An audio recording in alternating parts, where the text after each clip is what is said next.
చేస్తున్నావు కడాయి అంత చెండాలంగా చేసేసావు అని అంటారేమో. ఏం చేయలేను, మునక్కాయలు ఉడికించాను అంతే.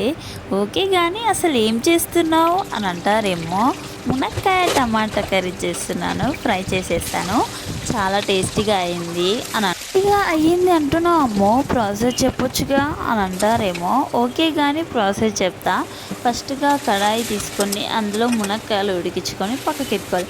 అదే కడాయిలో నూనె వేసి జీలకర్ర ఆవాలు కూడా వేసి అవి వేగాక పచ్చిమిర్చి ఉల్లి ముక్కలు కూడా వేసి వేగించాలి. నెక్స్ట్ అల్లం పేస్ట్ కూడా వేసి వేగించుకోవాలి. నెక్స్ట్ పసుపు కూడా వేసి వేగించాక టమాటా ముక్కలు కూడా వేసి వేగించుకోవాలి. నెక్స్ట్ ఉప్పు కూడా వేసి ఒక 10 మినిట్స్ మగ్గించాక కారము మసాలా వేసి ఒక 10 మినిట్స్ మగ్గాక ములక్కాయ ముక్కలు కూడా వేసి ఒక 5 మినిట్స్ అయ్యాక మంచిగా కలుపుకొని, ఇష్టం ఉంటే కొత్తిమీర కూడా వేసుకోవచ్చు, నా తాన లేకుండా కాబట్టి నేను వేయలేను. అలా మంచిగా కలుపుకొని ఒక 10 మినిట్స్ వదిలేసాక అన్నంలో తింటే టేస్ట్ మాత్రం అదర్సు, చాలా టేస్టీగా వచ్చింది.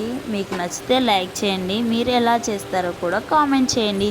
ఓకేనా, ఉంటా మరి. Love you all, bye guys.